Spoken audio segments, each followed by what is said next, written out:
For years, I tried to be the perfect employee, the one who fixed everything and never said no.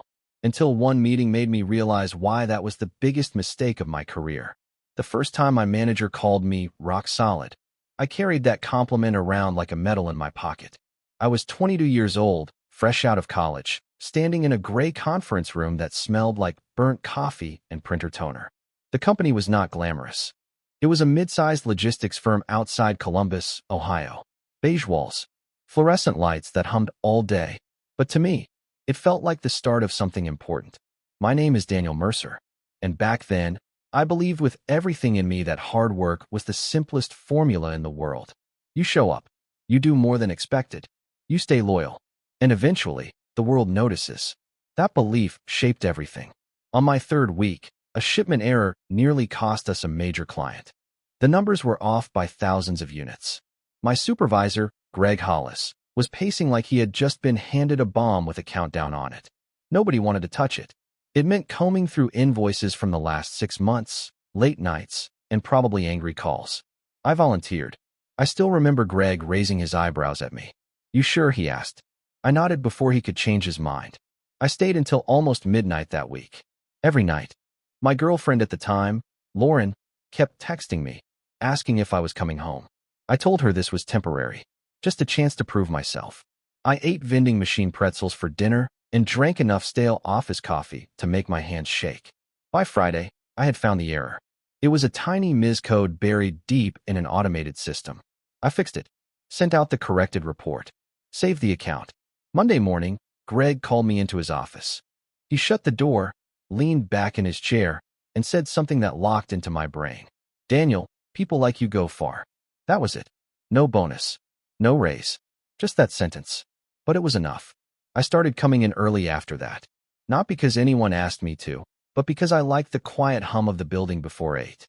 I liked feeling ahead of the day. I would answer emails before they even hit my coworkers' inboxes. I made spreadsheets cleaner than they needed to be. I caught mistakes that were not technically my responsibility. Being dependable started to feel like a personality trait instead of a job skill. Coworkers noticed. At first, it felt good. There was Melissa from accounting who would swing by my desk and say, "I knew you would know how to fix this." There was Brian from operations who would slide a folder onto my keyboard with a sheepish grin, already assuming I would handle it. And I did. Every time. I told myself this was how careers were built. Quietly. Brick by brick. No drama. No shortcuts. Just consistency. When my first annual review came around, I wore my best Navy suit. Greg skimmed through his notes and smiled. Reliable. Thorough. No complaints. He gave me a standard cost of living increase. Nothing extraordinary. But he ended with that same tone of promise. "Keep this up, Daniel. Leadership notices." Leadership. That word settled deep inside me. I started picturing a corner office. A title with director in it. Stability. Respect. The kind of life where you do not worry about layoffs or scrambling. At home, Lauren would sometimes ask why I looked so exhausted. I would laugh it off and say this was the grind phase. The investment stage. I believed there was a finish line somewhere ahead where everything would even out. I did not realize that the habits I was building were not temporary. They were becoming permanent. One Friday evening, about a year into the job, everyone was packing up around 5. There was a last-minute request from upper management. A presentation needed to be rebuilt for Monday. The slides were sloppy. The numbers inconsistent. Greg stood in the middle of the office, scanning the room like a general choosing a soldier. Our eyes met. I did not wait for him to ask. "I will take care of it," I said. He exhaled in relief. The others slipped out one by one, offering sympathetic smiles. Someone joked, "Of course Daniel's got it." I laughed with them. But as the office emptied and the lights dimmed on the far side of the floor, I felt something shift. Just slightly. A quiet understanding forming in the air. They were not surprised I stayed. They expected it. I brushed the thought away and opened PowerPoint. At that moment, I still believed I was climbing. I did not see that I was already being anchored in place. And I had no idea how much that quiet expectation was going to cost me. By my second year, I had stopped waiting to be asked. If something went wrong, I stepped in before it reached my desk. If a deadline looked tight, I quietly rearranged my own workload to make space. I started tracking other people's projects in my head, anticipating problems before they surfaced. Greg began introducing me in meetings as our go-to guy. At first, that felt like recognition. There was one project that really sealed it. A regional expansion plan that had been delayed twice. The original team had missed projections, and upper management was frustrated. During a Monday meeting, the room was tense. Nobody volunteered to take ownership. Greg glanced at me, not directly asking, just looking. I cleared my throat and said I could restructure the timeline and rework the forecast model. The relief in the room was immediate. For the next 3 weeks, I practically lived at the office. I built new spreadsheets from scratch, cross-checked vendor contracts, caught a budgeting mistake that would have cost us more than anyone realized. I skipped dinners with Lauren, missed a friend's birthday, told myself it was temporary. When the revised plan was presented, the senior director praised the department for turning it around. The department, not me. Greg gave me a quick nod across the table. That was it. I told myself leadership probably knew. That real recognition happened behind closed doors. That patience was part of the process. Meanwhile, something subtle was happening on the floor. Coworkers had stopped asking if I could help. They simply assumed I would. Brian started forwarding entire email chains to me with a short note. You are better at this. Melissa began scheduling meetings on my calendar without checking first. Even small things, printer jams, software glitches, somehow ended up at my desk. And I never said no. Saying no felt dangerous, like it would crack the image I had built. I wanted to be indispensable, but I did not realize there is a thin line between indispensable and invisible. The more problems I fixed quietly, the less visible the effort became. It blended into the background, like white noise. Reliability stopped being impressive. It became normal, expected. And deep down, I still believed that if I just worked a little harder, stayed a little later, the opportunity one was waiting for would finally arrive. I did not see that I was slowly training everyone, including myself, to believe my time had no limits. And that belief was about to be tested. The first time I truly believed my moment had arrived was during my 3rd annual review. By then, I was carrying more responsibility than anyone else at my level. I was unofficially overseeing 2 junior analysts. I was reviewing reports before they went to management. I was the one Greg trusted to smooth over tense client calls. Even my email signature had started to feel outdated. That year, rumors floated around about a restructuring. A new operations manager position was opening up. It was exactly the kind of step I had been working toward. More authority, higher salary, real influence. For weeks, people kept hinting I was the obvious choice. You basically do the job already, Melissa told me one afternoon. Brian agreed. If they give it to someone else, that would make 0 sense.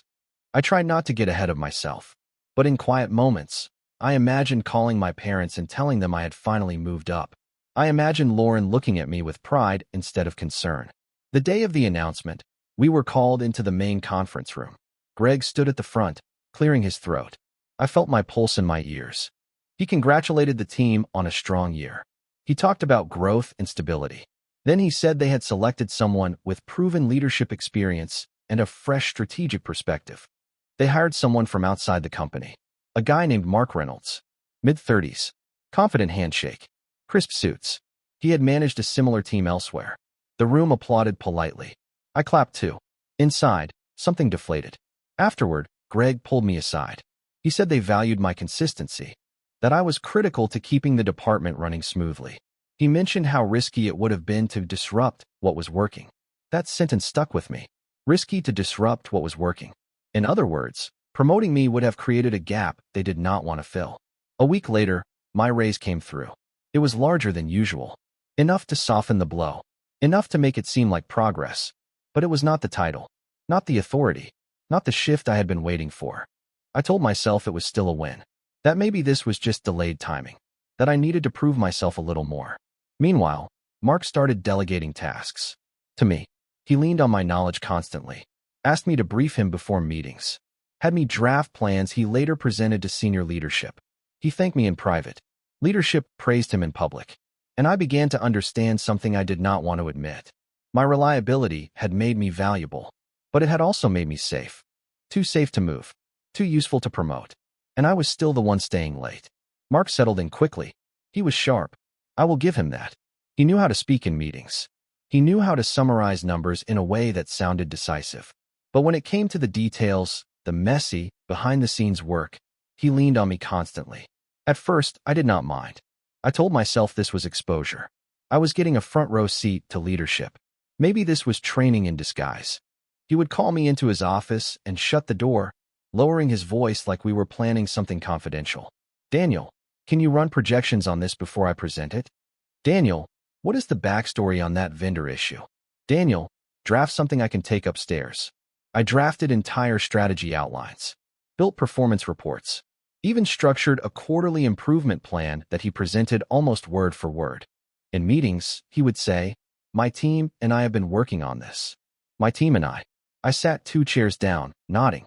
The first time senior leadership complimented him on his initiative, I felt a strange mix of pride and frustration.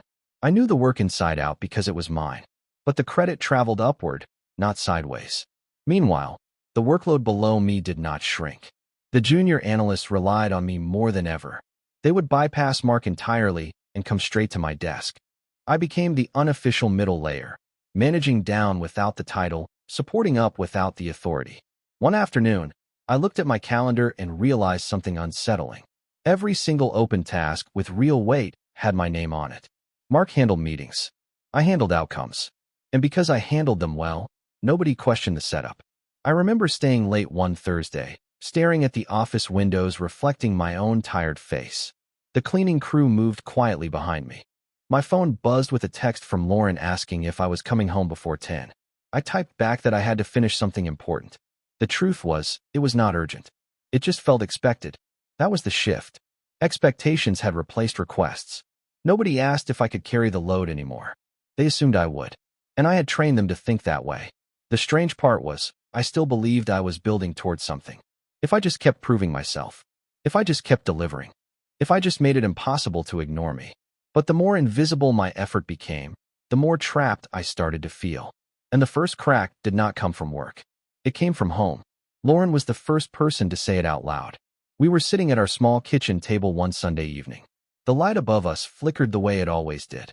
I had my laptop open, scrolling through emails while she talked about her week. At some point, she stopped mid-sentence. "You are not even here," she said quietly.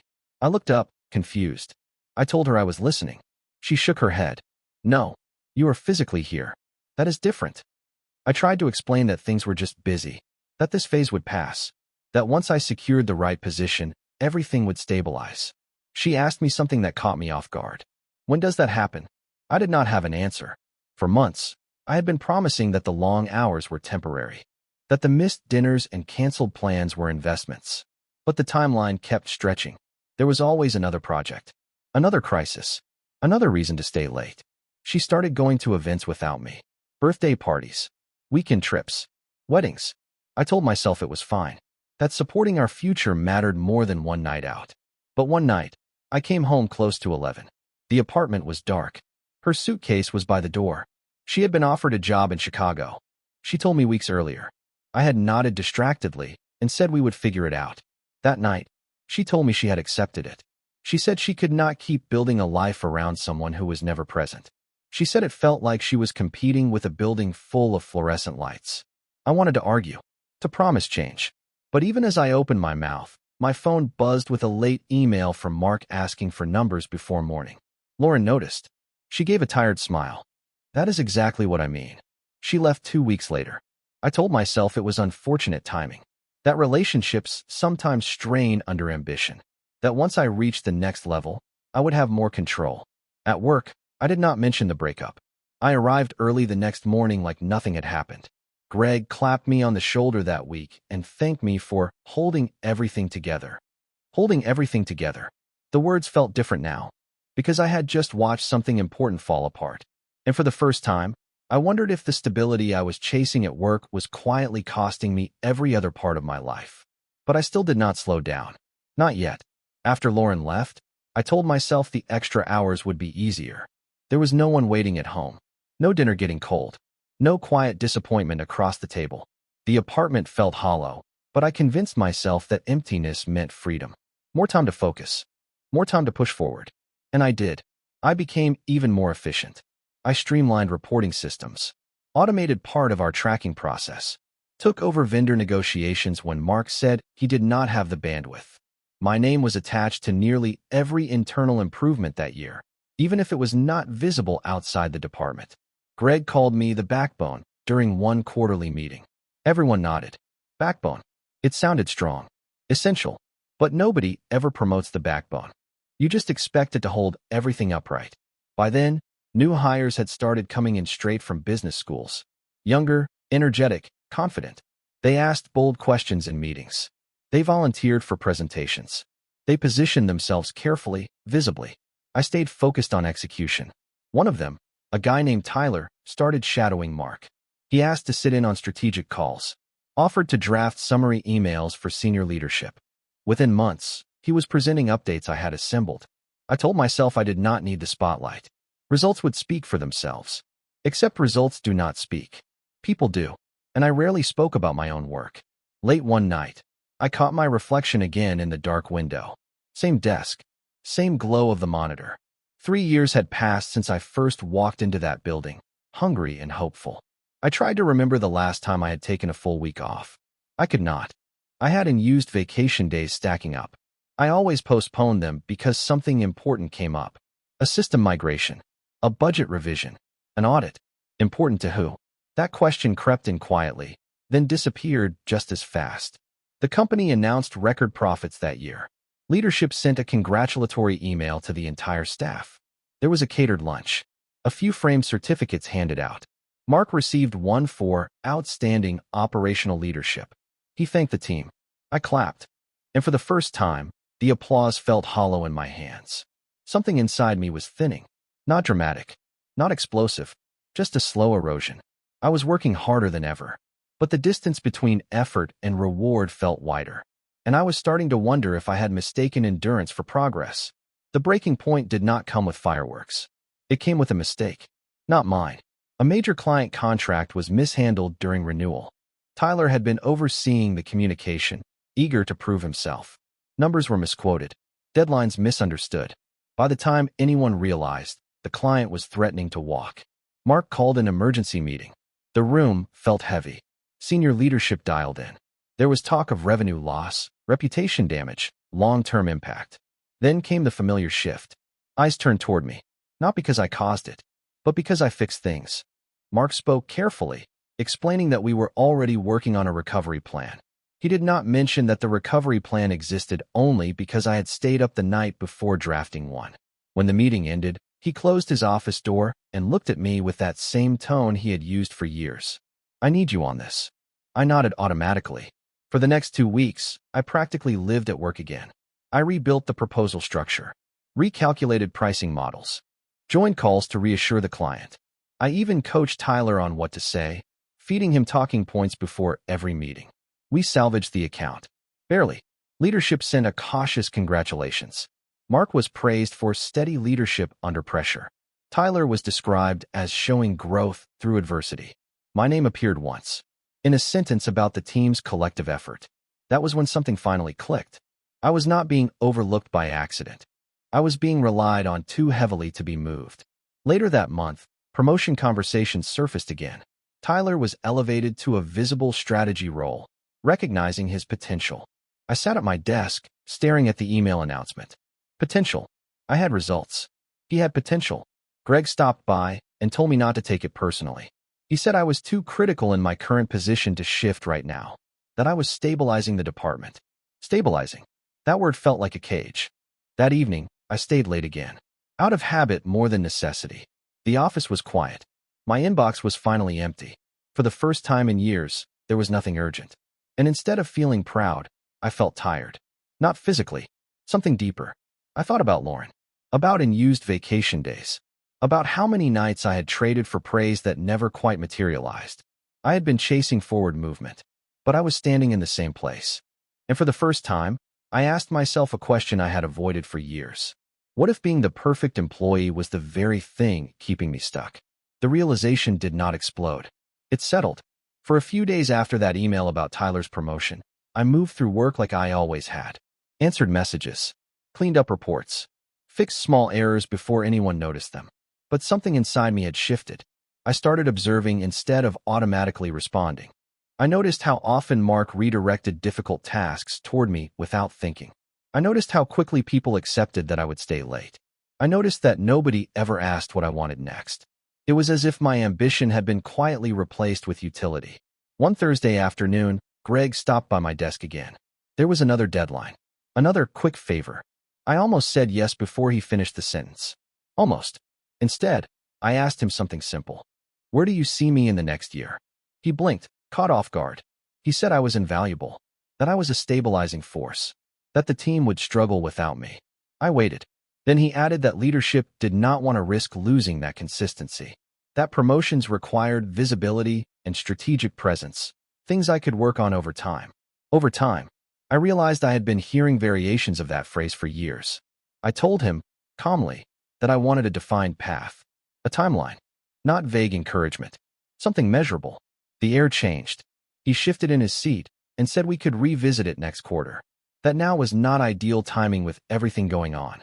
Everything going on was always the reason. For the first time in my career, I left the conversation feeling clear instead of hopeful. That evening, when Mark sent me a message asking if I could just handle a last-minute report, I stared at it longer than usual. It was not urgent. It could wait until morning. He was still in the building. I typed something I had never sent before. I can review it tomorrow during regular hours. My finger hovered for a second. Then I hit send. Nothing dramatic happened. No explosion. No confrontation. But the silence that followed felt different. For the first time, I had not absorbed the pressure automatically. And as small as that moment was, it felt like stepping out of a room I had been locked inside for years. I just did not know yet what it would cost me. The next morning, nothing had burned down. The report was still there. The building was still standing. Mark had not sent an angry email overnight. In fact, when I walked in at 8, he barely mentioned it. He simply asked if I could finalize it before noon. I did, but I did it during work hours. That small shift started repeating itself. When Brian forwarded a messy email chain with no context, I replied asking him to summarize the issue first.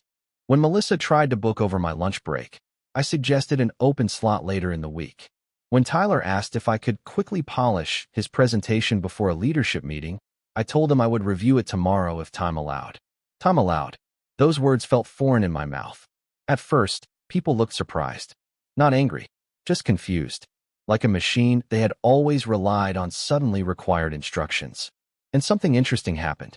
The work did not collapse. Brian figured out more on his own. Melissa double-checked numbers before sending them over. Tyler started preparing earlier instead of relying on me to rescue him at the last minute. The department did not fall apart without my constant overextension. That realization hit harder than any missed promotion. For years, I had believed I was holding everything together, that if I loosened my grip, chaos would follow. But most of the urgency had been manufactured by expectation, not necessity. I also started leaving closer to 5. The first time I shut down my computer while others were still typing, my chest tightened. It felt wrong, like I was breaking an unwritten rule. No one stopped me. I began using my vacation days. Just a long weekend at first, then a full week. I did not check my email. I did not just peek at updates. When I came back, there were questions waiting, but nothing irreparable. The world had continued without me. That truth was both humbling and freeing. I was still professional. I still did good work. I still met deadlines. But I stopped volunteering for every fire. I stopped confusing exhaustion with dedication. And as I pulled back, something unexpected surfaced. Without constant urgency filling every hour, I had space. Space to think. Space to notice how tired I had been. Space to ask myself what I actually wanted, beyond being reliable. For the first time in years, my identity felt separate from my output. But clarity has a cost. Because once you see the pattern, you cannot unsee it. And I knew a final decision was coming. The defining moment did not come with an argument. It came during another quarterly planning meeting. Mark stood at the front of the room again, clicking through slides. Slides I had helped shape, but this time only partially. I had contributed during normal hours. I had not stayed late polishing transitions.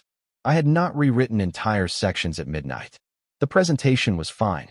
Not exceptional. Not flawless. Fine. Afterward, senior leadership offered mild feedback. A few suggested adjustments. Nothing dramatic. Mark looked slightly unsettled. Later that afternoon, he stopped by my desk and asked if I could refine the deck for an executive follow-up the next day. A year ago, I would have canceled dinner plans. I would have stayed until the numbers sparkled.